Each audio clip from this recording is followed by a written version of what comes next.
சமையல் செய்யும் சோம்பேறி குருவி. அது டொனியோட வீடு. காலையில 8 மணி ஆச்சு. எப்பவுமே காலையில 5 மணிக்கு எழுந்திருக்கிற டொனி குருவி இன்னும் எழுந்திருக்காம போர்வை போத்தி படுத்துக்கிட்டு தான் இருந்தா. பாவம் புஜ்ஜி குருவி பசி எடுத்து அங்க இங்கன்னு சுத்திக்கிட்டு அவங்க அம்மாவை எழுப்ப முயற்சி பண்ணா. புஜ்ஜி குருவி துணி போத்திக்கிட்டு இருந்த போர்வை இழுத்து, அம்மா அம்மா எந்திரிங்க அம்மா, காலையில 8 மணி ஆயிடுச்சு. சூரியன் நடு நெத்திக்கு வந்துட்டான். என் வயித்துக்குள்ள பூச்சிங்க பசியில கத்துதுங்க.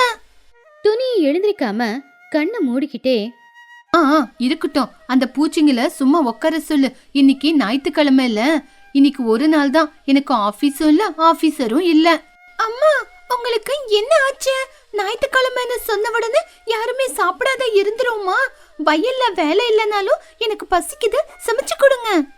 துணி வேற வழி இல்லாம எழுந்திருச்சு உக்காந்து, அப்பா எப்ப பார்த்தாலும் வேலை வேலை வேலை. எனக்கு போதும் போதும் ஆயிடுச்சு. இன்னைக்கு நான் ஒரு முடிவு எடுத்துட்டேன். இனிமே நானும் சிச்சு அத்தை மாதிரி சோம்பேறியா தான் இருக்க போறேன்.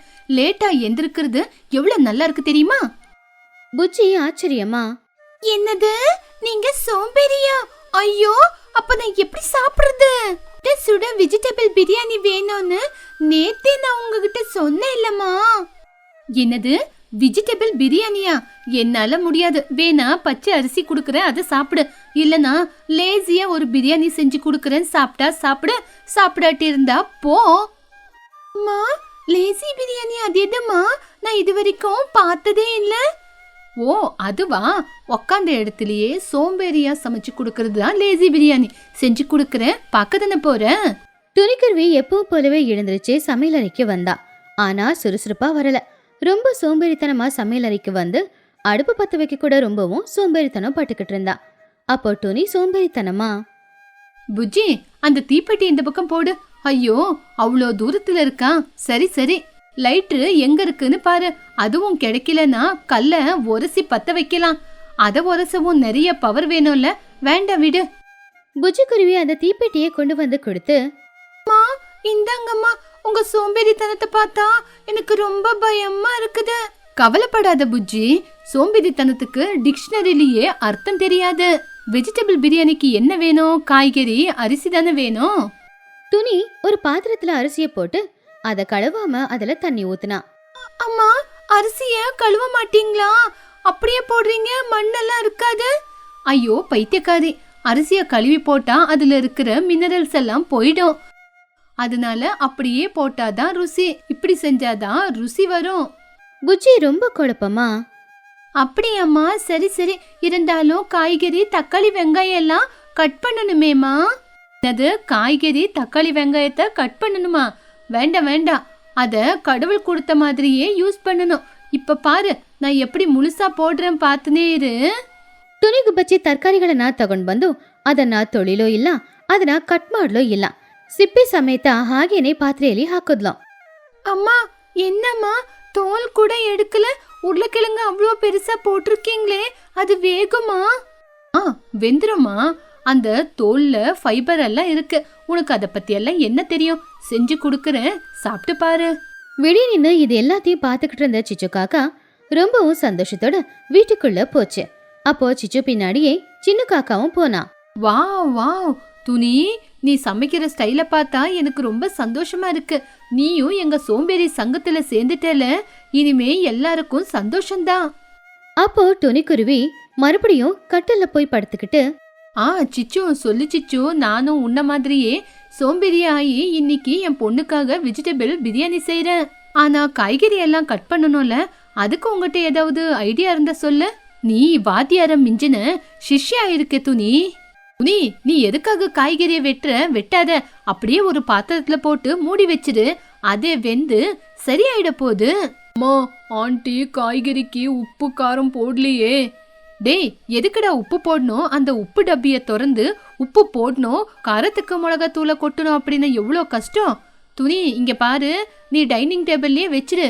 யாருக்கு உப்பு வேணுமோ அவங்க போட்டுக்க போறாங்க. இதுல என்ன இருக்கு? சிச்சு, நல்லதாச்சு சிச்சு, நீ நல்ல ஐடியா தான் கொடுத்துருக்க. இங்க பாரு புஜ்ஜி, சிச்சு அத்தை சொன்னதை கேட்டுக்கிட்டியா? உப்பு காரத்தை டைனிங் டேபிள்ல வச்சா நீயே போட்டுக்கோ. அப்போ புஜ்ஜி, அம்மா, அதுல நேச்சுரல் டேஸ்டே இருக்காதுமா, வெறும் பச்சை பச்சையா தான் இருக்கும். அத்தை நீங்களாவது சொல்லக்கூடாதா? அம்மா சமையல இப்படி நாசமாக்குறீங்களே. புஜ்ஜி, உங்க அம்மா ஒரு புதுசான சாதனைய செஞ்சுக்கிட்டு இருக்கா. இத ஜீரோ எஃபெக்ட் குக்கிங்னு சொல்லுவாங்க. ஜி, நீ அதிர்ஷ்டசாலி. அரை மணி நேரம் ஆச்சு. அடுப்புல இருந்து ஏதோ ஒரு வாசம் அடிச்சுது. அரிசி தீஞ்சு போற வாசம், அது கூடவே வெங்காயத்தோளும் தீஞ்சு போற வாசம் வந்துச்சு. புஜ்ஜி மூக்க மூடிக்கிட்டா. அம்மா, ஏதோ தீஞ்சு போன வாடை வருது. நீங்க காய்கறிக்கு தண்ணி ஊத்துனீங்களா இல்லையா? தூங்கிக்கிட்டு இருந்த துணி எழுந்துருச்சு. அட ஆமா இல்ல, பிரியாணி செய்யணும் அப்படின்னா தண்ணி வேணும். ஐயோ, நான் தண்ணி ஊத்த மறந்துட்டேனே. சிச்சோ, நீ போய் அந்த பாத்திரத்துல கொஞ்சம் தண்ணி ஊத்து. இங்க பாரு புஜ்ஜி, நான் உனக்கு அறிகுறை சொல்லதான் வந்தேன். டே பன்னு, போய் அந்த பாத்திரத்துக்கு தண்ணி ஊத்திட்டு வா. சின்ன காக்கா போய் ஒரு ஜக்கு தண்ணியை எடுத்து அந்த பாத்திரத்துல ஊத்துனா. அப்ப சுயின்னு ஒரு சத்தமும் வந்துச்சு. அம்மா, புகை வருது. உள்ள ஏதோ கருப்பா என்னவோ ஆயிருக்கு. டேய், அத ஸ்மோக்கி ஃப்ளேவர் அப்படின்னு சொல்லுவாங்க. இன்னும் ஒரு 10 நிமிஷம் தூங்குறேன். புஜ்ஜி, வந்து எனக்கு காலை கொஞ்சம் புடிச்சு விடுறியாமா? புஜ்ஜி ரொம்ப கோவமா, நான் வர மாட்டேன். நீ ரொம்ப சோம்பேறி ஆயிட்ட. எனக்கு ரொம்ப பசி அடிக்குது. நான் சோட்டு அத்தைய கூட்டிட்டு வரேன். புஜ்ஜி குருவி ரொம்ப கோவமா போய் மகிக்கழுகு சோட்டுக்கிட்ட விஷயத்த சொல்லி அவங்க 2 பேரையும் வீட்டுக்குள்ள கூட்டிக்கிட்டு வந்தா.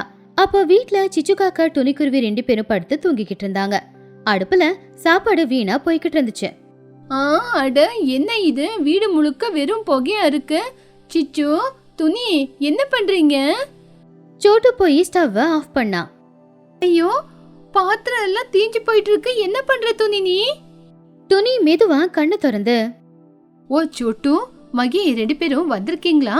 இன்னைக்கு நான் புது அவதாரத்தை எடுத்திருக்கேன். சோம்பேறி தனத்தினால சமையல செஞ்சிருக்கேன். என்னது சோம்பேறி சமையலா? அப்படின்னா என்ன? சிச்சு காக்காவும் எழுந்துருச்சு. அதுதான் மகி, நின்ன இடத்துல நின்னுகிட்டு அதிகமா வேலை செய்யாம காய்கறி எல்லாம் கட் பண்ணாம அப்படியே சமைக்கிறது. வாசனை கீசனெல்லாம் அப்புறம், முதல்ல அந்த பாத்திரத்துல என்ன இருக்கு காட்டுங்க. சோட்டு கிளி பாத்திரத்தோட மூடியை திறந்து பார்த்தா. அந்த காட்சியை பார்த்து எல்லாருமே ஆச்சரியப்பட்டாங்க. அரிசி பாதி வெந்திருந்துச்சு, பாதி தீஞ்சு போயிருந்துச்சு. அதுல போட்டிருக்கிற வெங்காயம், தக்காளி, பெரிய உருளைக்கிழங்கு, கத்திரிக்காய், இது எல்லாமே கிட்டத்தட்ட தீஞ்சு போன நிலைமையில தான் இருந்துச்சு. கொஞ்சம் கொழுஞ்சும் போயிருந்துச்சு. அத்தை, பாத்தீங்களா, அம்மா எனக்காக சமைச்சது இதுதான். இத நான் எப்படி சாப்பிடுறது? இங்க பாரு புஜ்ஜி, நல்லாதான் இருக்கும். சிச்சு, நீ முதல்ல டேஸ்ட் பண்ணி பாரு. சிச்சு காக்கா ரொம்ப பயந்து போய், என்னது நானா? இல்ல இல்ல, வீட்டுக்கு கெஸ்டா வந்திருக்கிறது சோட்டுவும் மகிதான். அவங்க தான் சாப்பிட்டு பாக்கணும். என்னது, நாங்க சாப்பிட்டு பாக்கணுமா? நீ தானே சமைக்க கத்து கொடுத்து, நீயே சாப்பிட்டு காட்டு.